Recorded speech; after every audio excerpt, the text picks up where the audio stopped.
नमस्कार, जय शिवराय, जय शंभूराजे। आज मी कोल्हापूर जिल्ह्यातील गगनबावडा तालुक्यामध्ये असलेल्या गगनगडावर आलेलो आहे। गडावर आल्यानंतर आपल्याला गगनगिरी महाराजांचे दर्शन होते। हे सर्व मी तुम्हाला दुसऱ्या व्हिडिओमध्ये दाखवणार आहे। आता जो मी व्हिडिओ बनवत आहे याचा प्लॅन मी केला नव्हता। गगनगडावर आल्यानंतर दक्षिण तटबंदीने चालत चालत पुढे आल्यानंतर मला या ठिकाणी एक बोर्ड बघायला मिळाला। त्या बोर्डवर लिहिले होते पाण्याचे कुंड।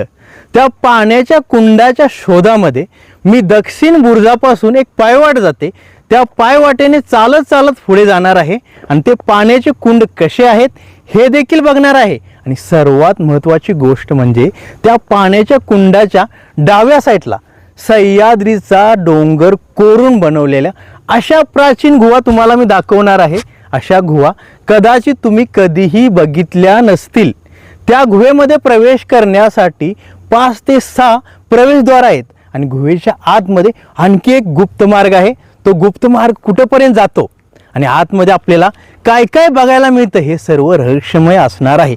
त्या गुहेच्या आतमध्ये आणि बाहेर एक पाण्याचा कुंड आहे आणि आतमध्ये पण आहे। हे सर्व कसे शक्य आहे आणि सह्याद्रीच्या दगडामधून पाणी बाहेर कुठे येते आणि गुहेमध्ये 12 महिने पाणी एकत्रित कसे राहते हे देखील बघणार आहे। माझा परिवार गगनगडावर थांबलेला आहे। मी त्यांना म्हटलो दक्षिण दरवाजा म्हणजे दक्षिण बुरुज बघून मी आलो, पण आता मी गुहेच्या शोधात पुढे जाणार आहे आणि सायंकाळ होत आलेले आहे। थोड्याच वेळात सूर्य मावळणार आहे, तरी सुद्धा मी रिक्स घेऊन त्या गुहेपर्यंत जातो आणि त्या प्राचीन गुहा कशा आहेत हे देखील तुम्हाला दाखवतो आणि पाण्याचे भयानक मोठे मोठे कुंड सह्याद्रीच्या डोंगराच्या आतमध्ये कसे कोरलेले आहेत हे देखील दाखवतो। तुम्ही माझ्यासोबत ह्या व्हिडिओमध्ये बनून राहा, म्हणजे तुम्हाला देखील समजेल प्राचीन काळामध्ये ह्या गुहा कशा बनवल्या आणि गुहेच्या आतमध्ये पाण्याचे कुंड कसे बनवले आणि आतमधून पाणी बाहेर कसे येते हे सर्व आपल्याला बघायचे आहे। त्यासाठी आपल्याला पायवाटेने चालत चालत दक्षिण दरवाजापासून म्हणजे दक्षिण बुरुजापासून पुढे जायचं आहे। गगनगडाच्या दक्षिण तटबंदीने जेव्हा आपण चालत चालत पुढे येतो तेव्हा आपल्याला या ठिकाणी दक्षिण बुरुज देखील बघायला मिळतो। हा दक्षिण बुरुज आहे आणि ह्या बुरुजाच्या उजव्या साईडला एक पायवाट जाते। ह्या पायवाटेने आपण चालत चालत पुढे गेल्यानंतर सह्याद्री डोंगराच्या खाली उतरण्यासाठी आणखी एक मार्ग आपल्याला समोर दिसतो। पुढे आल्यानंतर आपल्याला या ठिकाणी एक बोर्ड देखील दिसतो। या बोर्डावर गडावर जी प्राचीन वास्तू आहेत त्याविषयी माहिती लिहिलेली आहे, पण ऊन आणि पावसामुळे हा बोर्ड खराब झालेला आहे आणि आपल्याला गडावर असलेल्या प्राचीन गुहेंचा शोध घ्यायचा आहे।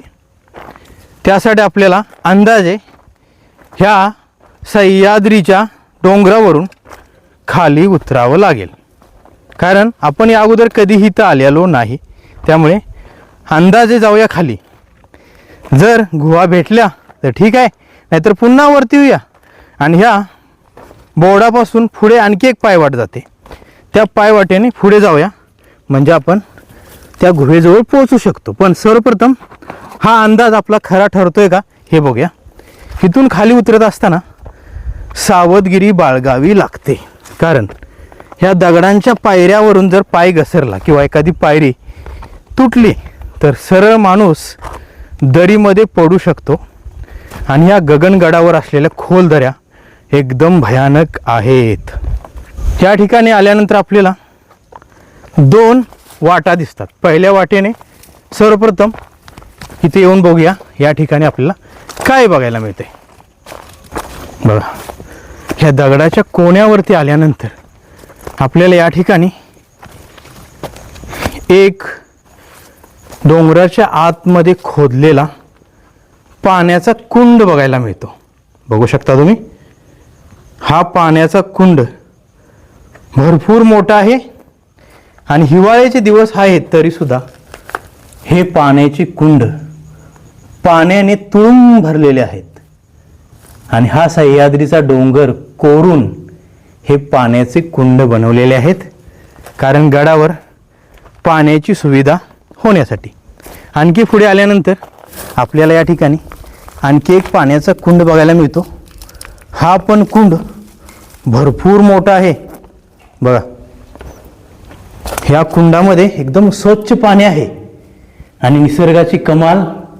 हा कुंड महाराजांच्या काळामध्ये बनवला असेल आणि ह्या कुंडामध्ये मासे पण आहेत आणि पाणी पिण्यायोग्य आणि थंड आहे. हे सर्व एकदम अद्भुत आहे. आता आपण पाण्याचे कुंड तर शोधले, पण गुहा शोधायच्या बाकी आहेत. आणखी एक पायवाट पुढे जाते. त्या पायवाटेने आणखी पुढे गेल्यानंतर कदाचित आपल्याला त्या गुहा बघायला मिळू शकतात. आणि आणखी एक पाण्याचा कुंड या ठिकाणी मला बघायला मिळाला बघा.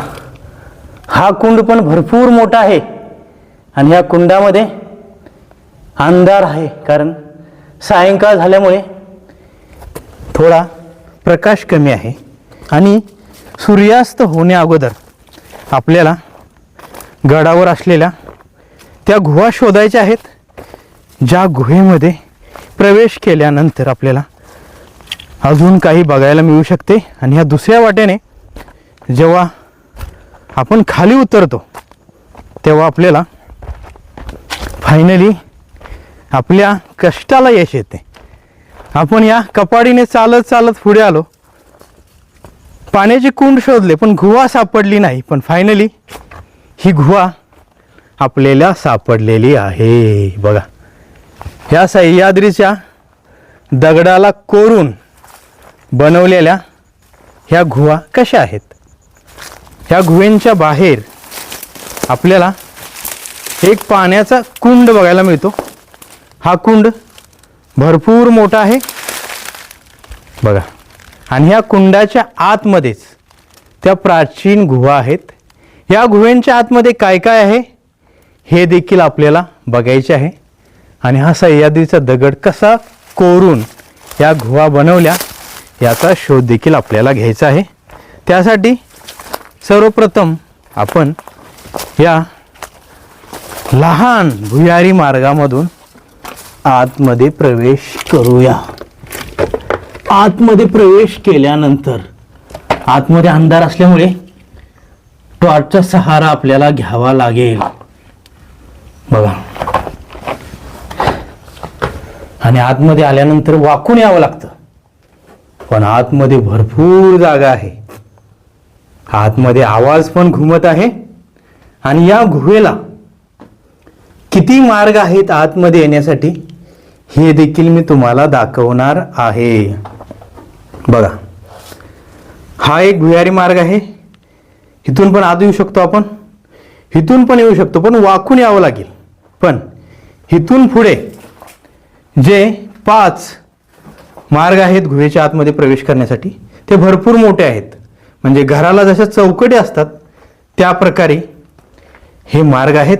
या ठिकाणी कोणी पोतं देखील हातरलेलं आहे, म्हणजे आश्रय घेण्यासाठी या ठिकाणी कोणीही येत असावे बघा. आणखी पुढे आल्यानंतर या गुहेच्या आतमध्ये आणखी एक पाण्याचा कुंड आपल्याला बघायला मिळतो. या ठिकाणी ह्या दगडांच्या आतमधून पाणी कुठून येते हे देखील बघण्यासारखं आहे. पण रहस्यमय गोष्ट म्हणजे समोर तुम्हाला आणखी एक गुहा दिसत असेल. त्या गुहेमध्ये काय असू शकतं हे देखील बघण्यासारखे आहे. पण तिथं जायचं कसं आहे, कारण या ठिकाणी ह्या कुंडामधून पुढे जावं लागणार आहे. आणि या कुंडाची खोली भरपूर असू शकते. त्यामुळे या गुहेमध्ये आपण जाण्यासाठी जो प्रयत्न करत आहे त्या प्रयत्नाला यश येऊ शकत नाही, कारण सायंकाळी पण झालेलं आहे. मी एकटाच या गुहेमध्ये प्रवेश केलेला आहे आणि गुहा किती मोठी आणि भयानक आहे हे देखील तुम्ही बघू शकता. एकटे प्रवास करत असताना या गुहेमध्ये जाणे योग्य नाही, पण मी गेलो असतो, पण तिथं जाणे शक्यच नाही बघा. या ठिकाणी मध्ये हा पाण्याचा कुंड आहे. जंप करून जरी पुढे गेलो तर पुढं कसं जायचं हे देखील बघण्यासारखं आहे. कारण इथून जरी पुढे गेलो आपण तर हा पाण्याचा कुंड आडवा येतो. हा पाण्याचा कुंड भरपूर मोठा आहे. मग पुढे कसे जायचं हे काय आपल्याला समजण्याच्या पलीकडे आहे. कारण पाय कुठे ठेवायचा विचार करा तुम्ही. या ठिकाणी पाय ठेवण्यासाठी ग्रीप पण बनणार नाही. हे गुहेचे सर्वात मोठे प्रवेशद्वार आहे. या गुहेमध्ये आपल्याला खूप काही बघायला मिळू शकले असते, पण झूम करून बघूया काय आहे आतमध्ये. झूम करून बघितल्यानंतर सुद्धा आपल्याला आतमधले काहीही दिसत नाही, कारण आतमध्ये भरपूर मोठी गुहा आहे. आणि या गुहेच्या आतमधून दगड कसा कोरलेला आहे हे तुम्ही बघू शकता. खूप प्राचीन ह्या गुहा आहेत. म्हणजे गगनगड बांधण्या अगोदर ह्या गुहा बनवल्या असाव्यात. आणि त्यावेळी कोणतीही आधुनिक हत्यारे नव्हती, तरी सुद्धा या गुहा दगडावर दगड मारून किंवा कोणत्या तरी दगडी हत्याराने बनवल्या असाव्यात. अनेक वर्ष झाली तरी सुद्धा या गुहा आहे तशा उभ्या आहेत. या गुहेचा कोणताही पाठ तुटलेला नाही. म्हणजे हे सर्व एका आश्चर्यासारखे आहे. आणि सर्वात महत्त्वाची गोष्ट म्हणजे या गुहेमध्ये जे पाणी आहे, हे पाणी कुठून येते हे देखील आश्चर्यासारखे आहे. आता मी या गुहेमधून बाहेर निघत आहे, कारण सूर्यास्त होत आलेला आहे आणि अंधार होण्या अगोदर बाहेर पडणे योग्य आहे. कारण अंधार झाला की गडावरून पुढे जाण्यासाठी अडथळा येऊ शकतो. बघा, दुरून बघितल्यानंतर ह्या गुहा कशा दिसतात. या चमत्कारी गुहा, आश्चर्यकारी गुहा पर्यटकापासून आणि भाविकापासून लपलेल्या आहेत. त्याचा शोध आज मी घेतला आणि तुम्हाला ह्या गुहा दाखवल्या. अशा प्राचीन वास्तू बघितल्यानंतर आपल्याला प्राचीन कलाकारांची कला समजते आणि पूर्वी काय काय बनवलं गेलं हे देखील समजते. मित्रांनो, त्या गुहेमधून पाण्याच्या कुंडापासून आता मी वरती आलेलो आहे आणि माझी कपडे पूर्णपणे घामाने भिजलेले आहेत. तुम्ही अंदाज लावू शकता. खाली जाताना एकदम घसरण आहे. पाय सावरत आणि सांभाळत पुढे जावं लागतं. आणि या गुहेविषयी मला काहीच माहिती नव्हतं, तरी देखील ह्या प्राचीन गुहा मी शोधल्या आणि गुहेच्या उजव्या साईडला असलेले पाण्याचे कुंड देखील शोधले. आणि या गुहेमध्ये जेव्हा मी प्रवेश करत होतो तेव्हा थोडी भीती देखील वाटली, कारण सूर्यास्त होत आलेला आहे. बघू शकता तुम्ही, सूर्य मावळत आलेला आहे आणि थोड्याच वेळात अंधार देखील झालेला आपल्याला बघायला मिळेल. आणि त्या गुहेच्या आसपास कोणीही माणसे नाहीत. गगनगड वरती आहे. आणखी पुढे गेल्यानंतर आपल्याला गगनगिरी महाराजांचा मठ बघायला मिळतो. तिथंपर्यंत पर्यटक येतात, भक्त मंडळी येतात. पण या गुहेच्या शोधात आज मी एकटाच आलो. माझ्यासोबत माझे मेहुणे आणि माझा परिवार आलेला आहे, पण ते गगनगिरी महाराजांच्या मठाजवळ थांबले आणि महाराजांचे दर्शन घेत राहिले. मी म्हणलो की मी दक्षिण बुर्ज बघून येतो, म्हणजे आपल्याला गगनगड किती लांब आहे हे देखील समजेल. पण दक्षिण बुर्ज बघत आल्यानंतर एक पायवाट दिसली. त्या पायवाटेने चालत चालत मी पुढे आलो आणि ह्या सह्याद्री डोंगराच्या आतमध्ये असलेल्या प्राचीन गुहा शोधल्या आणि तुम्हाला देखील दाखवल्या. ते पाण्याचे कुंड किती भयानक आणि किती मोठे होते हे देखील मी तुम्हाला दाखवले. हे सर्व बघितल्यानंतर आपल्याला प्राचीन इतिहास देखील समजतो आणि सह्याद्रीच्या दगडाच्या आतमध्ये ह्या प्राचीन गुहा कशा खोदल्या असतील हे देखील समजते. आणि ते पाण्याचे कुंड डोंगराच्या आतमध्ये, म्हणजे ह्या सह्याद्रीचा डोंगर फोडून आतमध्ये एवढे मोठे पाण्याचे कुंड कसे बनवले हे देखील आश्चर्यासारखे आहे. आताच्या युगामध्ये हा दगड हाताने फोडून पाण्याचे कुंड किंवा गुहा बनवणे शक्य नाही. पण छत्रपती शिवाजी महाराजांच्या बी पूर्वी, म्हणजे पांडव काळाच्या बी पूर्वी ह्या गुहा बनवल्या असाव्यात. हा किल्ला नंतर बनवला गेला, पण ह्या पाण्याचे कुंड आणि ह्या गुहा खूप प्राचीन आहेत हे आज आपल्याला समजले.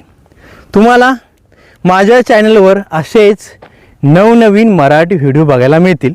मी आज गगनगडावर आलो, या प्राचीन गुहा तुम्हाला दाखवल्या, पाण्याचे कुंड देखील दाखवले. हे सर्व तुम्हाला कसे वाटले मला कमेंट करून नक्की सांगा. आणि असेच नवनवीन मराठी व्हिडिओ बघण्यासाठी चॅनलला सबस्क्राईब करा, शेअर करा, लाईक करा आणि बेल आयकॉन दाबून नोटिफिकेशन ऑन करा.